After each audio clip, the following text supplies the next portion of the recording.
बिस्मिल्लाहिर्रहमानिर्रहीम। अस्सलाम वालेकुम। एवरीडे न्यूज़ के साथ मैं हूं सना हुसैन। चलते हैं खबरों की जानिब। हुकूमत कल तक वफाकी आईनी अदालत के क़याम के ख्वाहिशमंद 27वीं तरमीम आज मंजूर होने का इम्कान। ज़राए के मुताबिक तरमीम पर कौमी असम्बली में आज दोबारा शुरू होगी, जिसमें हुकूमत पुरज़्म है कि शाम तक ये तरमीम ऐवान से मंजूर करा ली गई। सीनियर ओहदेदार का कहना था कि जैसे ही ये तरमीम कौमी असम्बली से मंजूर होगी, ये बिल सदर मुमलिकत को दस्तखत के लिए भेज दिया जाएगा और इसके बाद ये तरमीम बाज़ाब्ता तौर पर आइन का हिस्सा बन जाएगी।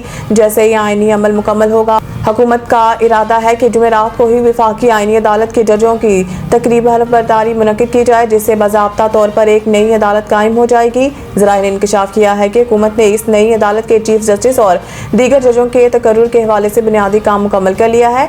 अदालत में जजों के इब्तदाई तादाद का तयन करदा सदारती आर्डर के तहत होगा, जबकि मुस्तकबिल में जजों के तादाद में इजाफे का फैसला एक्ट ऑफ पार्लियामेंट से होगा। 27वीं आईनी तरमीम के तहत सदर मुमलिकत वज़ीर आज़म के एडवांस पर वफाकी आईनी अदालत के जजों का तकर्रुर करेंगे। सेनेट पाकिस्तान पीर को 27वीं आईनी तरमीम मंजूर कर चुकी है, जबकि आज कौमी असम्बली से इसकी मंजूरी इस पर फौरी अमल दरामद की राह हमवार कर देगी और जुमेरात तक बाज़ाब्ता तौर पर वफाकी आईनी अदालत कायम हो जाएगी। ख्वाजा आसिफ ने अफगानिस्तान में कार्रवाई का अंदिया दे दिया। उन्होंने इस बात का इजहार एक निजी न्यूज़ चैनल के प्रोग्राम में किया, जहां उन्होंने अफगानिस्तान की जानिब से मुदाखलत के हवाले से संजीदा तहफ़्फ़ुज़ात का इजहार किया। ख्वाजा आसिफ ने वाज़ेह किया है कि पाकिस्तान दहशतगर्दी के बढ़ते हुए वाक़यात को नज़रअंदाज नहीं करेगा और अगर अफगानिस्तान में दहशतगर्दों की पनाहगाहों का मामला मज़ीद बिगड़ा तो पाकिस्तान भरपूर जवाबी कार्रवाई करेगा। अफगान तालिबान की जानिब से दहशतगर्दों की पनाहगाहों पर मुबैना खामोशी के बारे में बात करते हुए ख्वाजा आसिफ ने कहा है कि अफगान तालिबान की मजम्मत या अफसोस का इजहार महज लफ्ज़ों तक महदूद है, ये सच्चाई का सबूत नहीं है। उन्होंने मज़ीद कहा है कि अफगान तालिबान की पनाहगाहों से दहशतगर्द हमारे खिलाफ मुसलसल हमले कर रहे हैं। वज़ीर दिफा ने मज़ीद कहा है कि हालिया दहशतगर्दी के वाक़यात में ज़्यादातर अफगान दहशतगर्द मुलव्वस हैं और पाकिस्तान में दहशतगर्दों की कोई पनाहगाहें नहीं हैं। वज़ीर दिफा ने मज़ीद कहा है कि हम भारत के हवाले से हमेशा हाई अलर्ट पर हैं और इसके अज़ाइम को जांच कर जवाब देने की तैयारी रखते हैं। दहशतगर्दी की नई लहर, IGKP का एहसास मुकामात की सिक्योरिटी बढ़ाने का हुक्म। दहशतगर्दी की नई लहर के बायस IG पुलिस ने खैबर पख्तूनख्वा में एहसास मुकामात की सिक्योरिटी बढ़ाने का हुक्म दे दिया।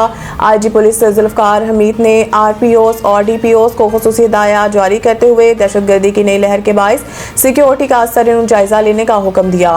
उन्होंने जुडिशल कॉम्प्लेक्सेस और हाई कोर्ट का असर ऑडिट करने का हुक्म भी दिया, जबकि तालीमी इदारों और पुलिस ट्रेनिंग सेंटर्स की सिक्योरिटी बढ़ाने की हिदायत भी की। IG पुलिस का कहना था कि दाखिली और खारजी रास्तों पर चेक पोस्टों के क़याम का हुक्म दे दिया गया है। वाज़ेह है कि गुज़िश्ता रोज़ इस्लामाबाद के शहरी के बाहर खुदकश धमाके में 12 अफराद शहीद और 30 ज़ख्मी हो गए थे। खुदकश बमबार का सर सड़क पर पड़ा हुआ मिला था। कैडेट कॉलेज वाना पर हमलावर तमाम खारिज को जहन्नुम वासिल कर दिया गया। सिक्योरिटी ज़राए के मुताबिक कैडेट कॉलेज पर हमलावर एक खुदकश के अलावा 4 खारिज कामयाब ऑपरेशन करके जहन्नुम वासिल किए गए। सिक्योरिटी ज़राए के मुताबिक इस वक्त कॉलेज की बिल्डिंग को बारूदी सुरंग के खतरे की वजह से क्लियर किया जा रहा है। सिक्योरिटी ज़राए का कहना है कि इस कामयाब ऑपरेशन के दौरान कैडेट कॉलेज के किसी भी तालिब इल्म या उस्ताद को कोई नुकसान नहीं पहुंचा। सिक्योरिटी फोर्सेस ने कॉलेज में मौजूद तमाम तलबा और असातिज़ा को बाहिफाजत रेस्क्यू कर लिया।